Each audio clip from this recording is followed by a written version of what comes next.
This is the Allemande from the second Partita, solo Partita, violin. And I feel very close to all of his solo pieces, really, because I've played them for what seems like forever.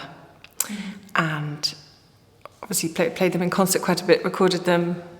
Every time you play any solo piece, really, it's a different experience because you have to have a relationship with your own playing, because there's no one else there to have a relationship with. Of course, there's the audience there, and it's very important to have a relationship with the audience.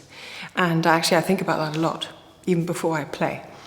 But, and it's one of those natural things that just kind of happens. It's like speaking to you now, it's like speaking to a person, really, when you play in front of an audience. It's just that there's a kind of collective body of people. So it's more complex, of course, but it's really important to communicate. So there's that relationship, but then there's also the relationship with yourself, which is sometimes really easy, and on days where you feel very kind of calm and settled, and you haven't just flown from somewhere, and you've got jet lag or something like that. So physically you feel really good, and mentally you're very focused. Then it's very kind of clean and easy. And funnily enough, playing Bach is one of the most therapeutic things I think you can do, because it's cleansing. It really kind of cleans you from inside out, I think.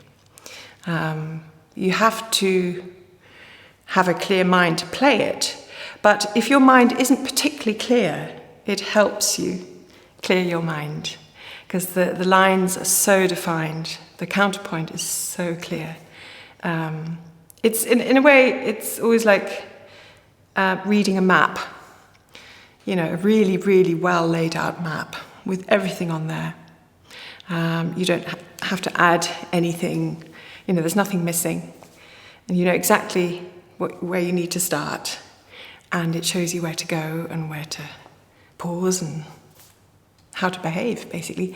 But of course, in order to play the map, you need to know what the signs mean, and you need to know what everything is, what the landmarks are, and it's similar to a language, I guess, learning a language.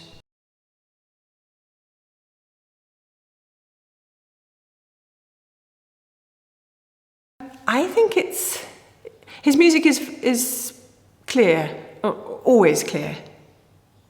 Something about the solo music. I think he took special trouble, actually, in those pieces. You can see it in his handwriting. It's so beautiful, and he's taken a lot of care, and it's a really good copy. I think he must have copied it out a few times. And yeah, you can see the care that he's taken in that. But in any piece I play by Bach, I mean, there's always a sense that he has a very clear idea of what he's after. But it's never superficial. That there are lots and lots of different levels. So of course you have the sacred music and then the secular music, but somehow the secular music feels sacred as well, just because he was so steeped in his spirituality, and I think it just kind of permeated everything that he wrote. You can see it in the symbolism of the number 3, for instance, the Holy Trinity, Father, Son, and Holy Ghost, and you see it in his figures. Just something really obvious, for instance, Brandenburg 3, da-da-dim, 1, 2, 3, and you see it everywhere, all the time. That figure, yum, ba-ba-bum, ba-bum, was a very kind of Baroque figuration, or triplets, of course, and movements in 3. But it just suddenly dawns on you the way he uses these symbolisms and on different levels. So that's constantly interesting and intriguing, and you can never get bored.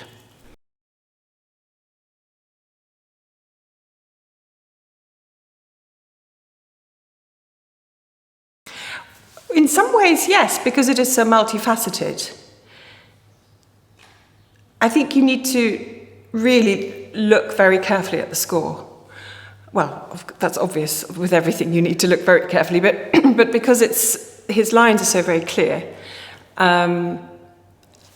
if they're not played or sung in a clear way, especially when it's very kind of dense music, like in the choral works or cantatas,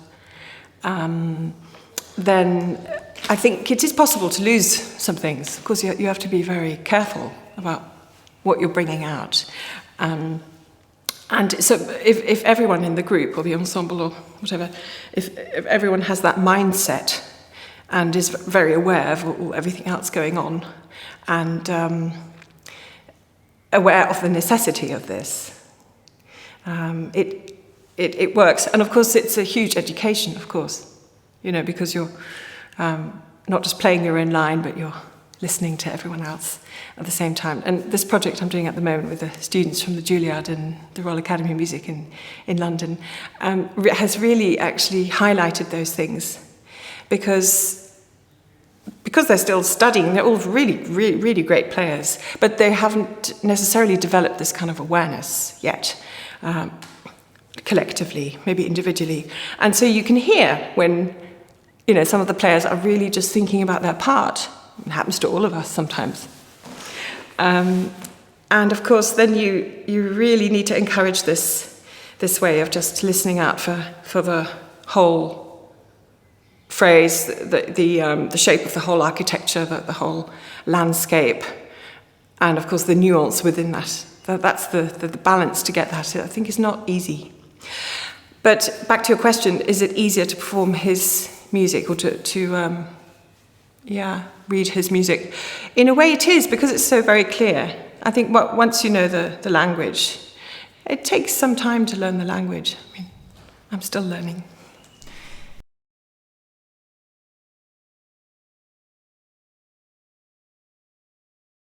Wow, of course, it's huge, enormous. It's like the Mecca, the Mecca of of any Bach lover, Finally, you're there. It was funny arriving yesterday because I've just been to the States, and so a bit of a culture shock coming from New York to Leipzig, of all places, but really rather wonderful. And in order to get over jet lag and things, I just had to walk around and immerse myself in the atmosphere of the wonderful Bachfest. It's a really lovely atmosphere, I must say. And you see his picture everywhere, of course. And so sometimes he's hanging from a building, or he's waving in the sun, in the air and in the wind, in the sunlight, or he's poking out from windows. So I took lots of pictures to remind me of that. No, it means a huge, great deal just to be in the place. You can imagine him rushing around between the churches, from the Nikolaikirche to the Thomaskirche, having to get to the next practice or service on time, and losing his music on the way, and then going back and gathering it up and running and sweating in his big frock coat. You can just. I love to imagine all these things, to make it actually really vivid and lively.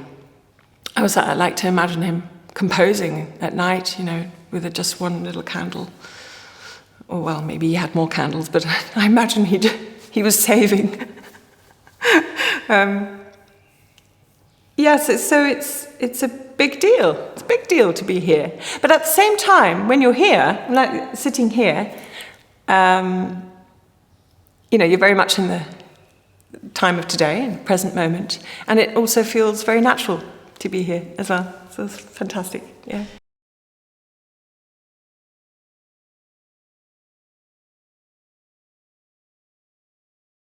Actually, I lived in Germany. I lived in Kassel. I went to school in Kassel. And we actually visited Eisenach, but we didn't get as far as Leipzig on that trip. We had to kind of move back. So I was really disappointed, actually. So it had always been something that I wanted to do. I really felt the urge and the need to go. So I was always looking up things in books, and I knew the pictures of the Thomaskirche and Schule, and of course his statue and all his things, and I'd met people who'd been to the Bach house here.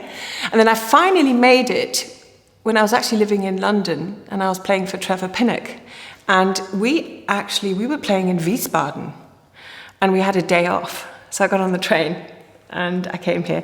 And it's a while ago, and they were doing some work in the Kirche, Thomaskirche. And you weren't really meant to go under the the kind of all the different planks and things, and there was a bit of a Baustelle.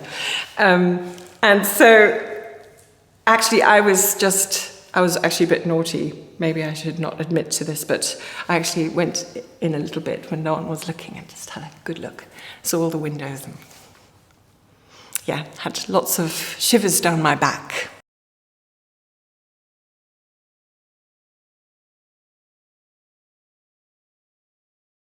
Well, it's a big festival. There's lots going on, of course. A fantastic array of concerts and performers. And I think it's incredibly attractive. I mean, the audience must be just in heaven, I think, to have so many wonderful musicians here from all over the place. Not just from Germany, but from everywhere, from Europe and also from the States, and Japan. And I think it's a bit of a dream come true, really, to attend this festival and to play here is a big honour.